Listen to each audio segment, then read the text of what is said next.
Welcome viewers to this series of lectures on Harappan civilization, and after having discussed various facets of the Harappa or Indus Valley civilization as we call them, this particular lecture is about that transition, transformation, continuity, change. Why I am using all these words almost interchangeably, although they mean quite different to each other, is because in historical circle, this particular aspect of the Harappan civilization towards the end of it, towards the decline phase of it, and the emergence of the Vedic culture almost in the same geographical area is a matter of great debate amongst historians, and they take different positions depending on their ideological predilections or preferences to interpret certain aspects of these two cultures in a particular way in terms of continuity and change. Long back, when Harappan civilization was discovered, say in the 1920s, initially it was believed that it was the Aryan invasion which led to the decline of Harappan civilization. So, there is fair degree of Eurocentric kind of interpretation in this. It is substantiated by literary and archaeological evidences as supplied by these historians, but very soon, by the time we reach 1960s and so forth, it was realized, increasingly realized, that Harappan civilization had come to an end on account of factors that had little to do with any invading community from outside, and it actually met a very slow, staggered decline, say around 1700 BCE, 1800 BCE. And if at all the Aryans came from Central Asia, they came not prior to 1500 BCE. So, there is a significant gap, chronological gap between the two. However, ever since the aspect of Harappan decline and what we understand as coming up of Vedic culture in the Sapta Sindhu area is debated in terms of continuity and change. Some historians take this position that Harappan civilization declined and Vedic culture is a completely different kind of formation in terms of its society, polity, economy, and so forth, and it had very little to do with continuity of a tradition that had already ceased to exist in the form of Harappa. While we also have historians and archaeologists who rather believe that very many aspects of, or quite a few aspects of Harappan life could have actually continued down to the Vedic culture, and they also furnish archaeological evidence to drive home their point of view.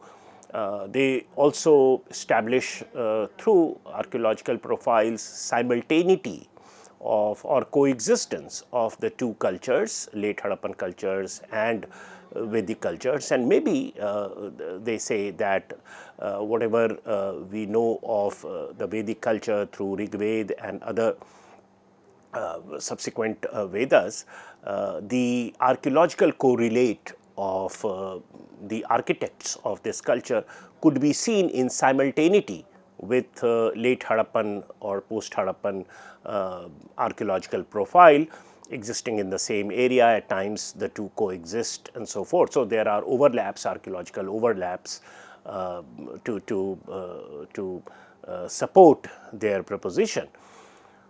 So, in the middle of all these, we have to today set out to explore what could be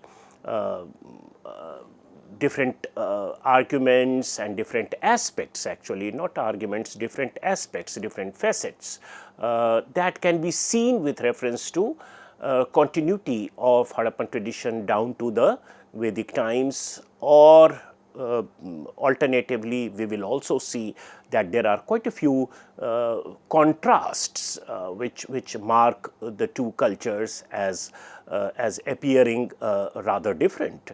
So, in the middle of this discussion, let me also tell you that of late there have been assertions by several historians who tend to see the architects of the Harappan civilization and Vedic culture as one, and they think that it's not fruitful to see the two as distinct, as a different set of people, as different set of cultures and so forth.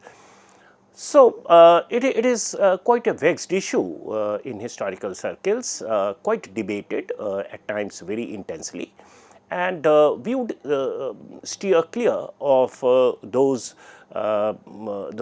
political overtones that certainly mark this period of our understanding of historical past or prehistorical past or proto-historical past, because such nomenclatures will apply on the basis of the understanding that we carry of these cultures and civilization. As you could see on your slide, I have used this word Harappan civilization, whereas for Vedic period I have used this word culture. So, that also has a little bit of technical connotation, and it has to be only that.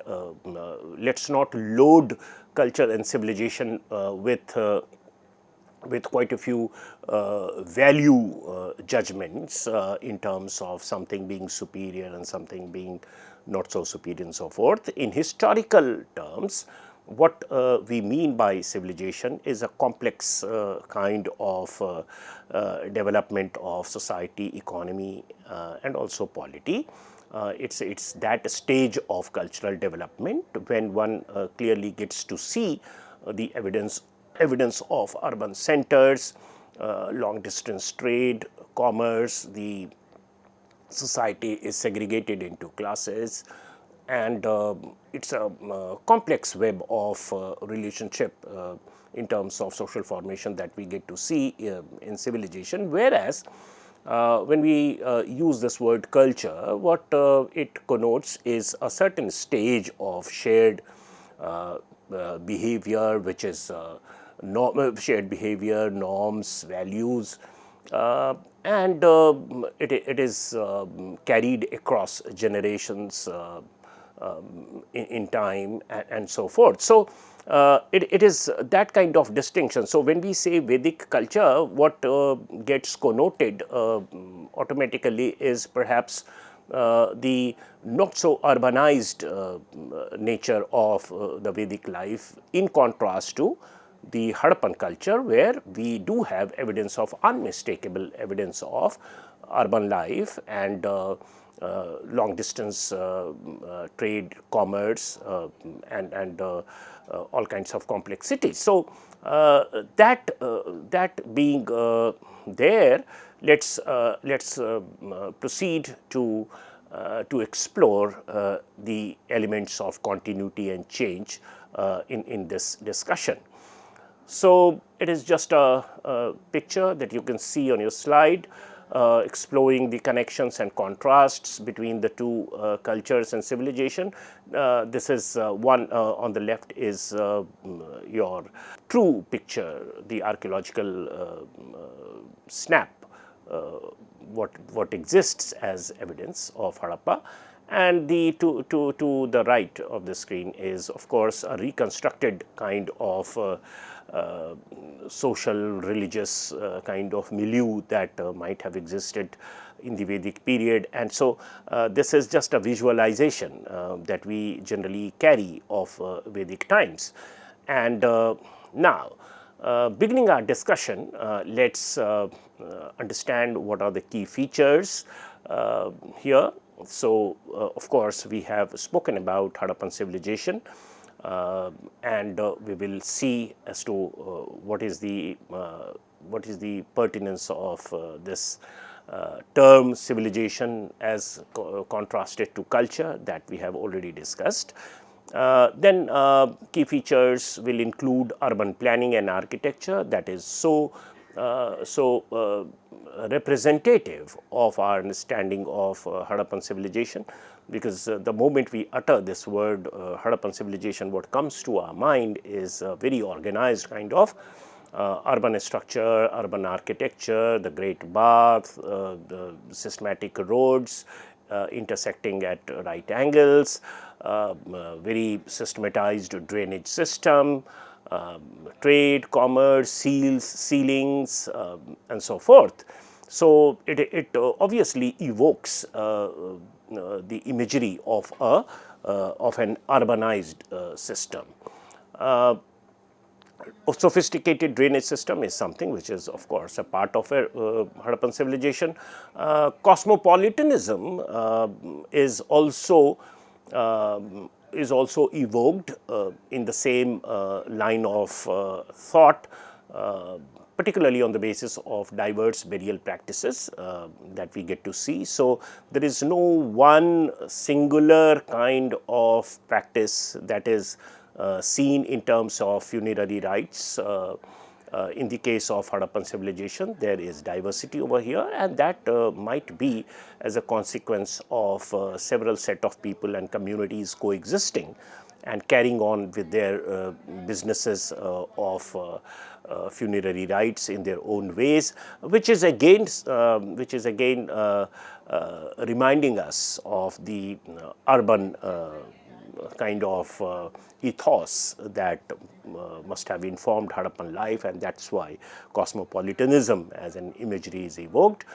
And as we have not been able to decipher Harappan script so far in any satisfactory sense of the term, and also the fact that even if we are able to decipher Harappan script, the total corpus of Harappan syllables are very few. So, it's not a huge set of written stuff that we have in the case of Harappa, quite unlike Mesopotamia and Egypt, the contemporary Bronze Age civilizations in Iraq and Egypt. In Indus Valley, we have whatever written material is there, whatever exists as script are very few, and so even if we are able to decipher it, I doubt if we will be able to reveal much about the mindset, the social thoughts, the political organization that must have existed during the Harappan period. So, our understanding, our information related to the political organization about Harappan times is very limited, and understandably so, because we do not have access to written sources. Now, in contrast to this, when we look at the Vedic culture, which the mainstream history regards it as to have existed from around 1500 BCE onwards, and subsequently, of course, getting transformed into what we understand as later Vedic times from 1000 BCE to 600 BCE and so forth. So, if we think of Vedic culture as such, and when we make these neat chronological distinctions, please be reminded of the fact, something that we discussed towards the beginning of our lecture, that these are contested issues, these are debated. There are historians who would not like to segregate the two timelines as neatly as we did, and they rather see the architects of Harappan civilization and Vedic culture as the same. So there is no change over there, and it is the same kind of social life which over a period of time must have transformed, but only to an extent, and that is understood by us as Vedic culture and so forth. So keeping that aside, we also understand the Vedic period in terms of culture, in contrast to what we understood of the Harappan period as civilization, and that we have discussed already. When we think of Vedic culture, as is revealed by the details in Rig Veda, and we all know that it contains 1028 hymns or richa, and they tell us about the times, although in a very oblique way, because the line of inquiry for historians is its economy, is its mundane aspect of life, is what they ate, is what kind of society, what kind of social setup must have been there. It is exploring the political setup that might have existed. And Rig Veda as a document, Rig Veda as a historical source, is not intended to inform the posterity about these particular aspects with which historians are more concerned. So that is largely invocations for God, and anticipating some return, and therefore it's not a very I would say fruitful kind of source for historical reconstruction.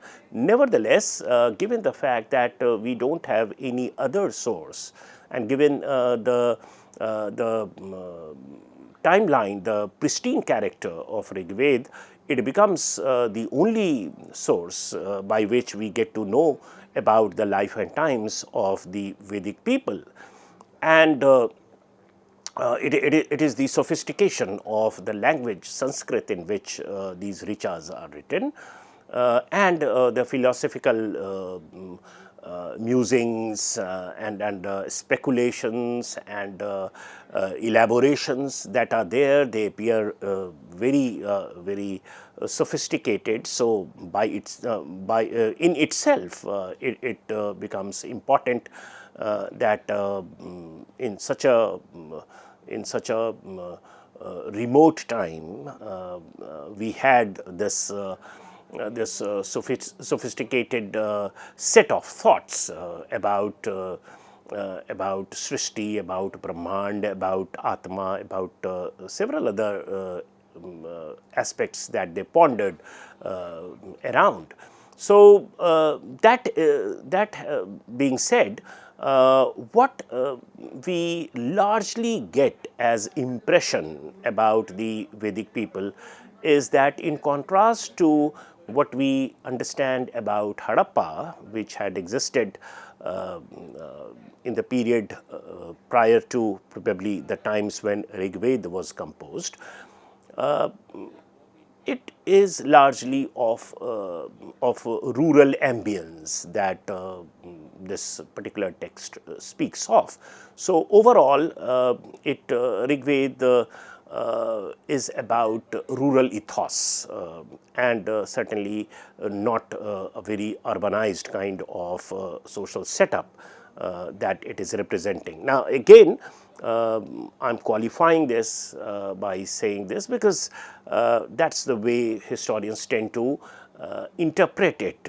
There may not be a very logical kind of correlation between rural setup and a particular kind of literary elaboration or religious invocation, but that is how it is largely understood as, because the number of references to cities or pur or Nagar, etc.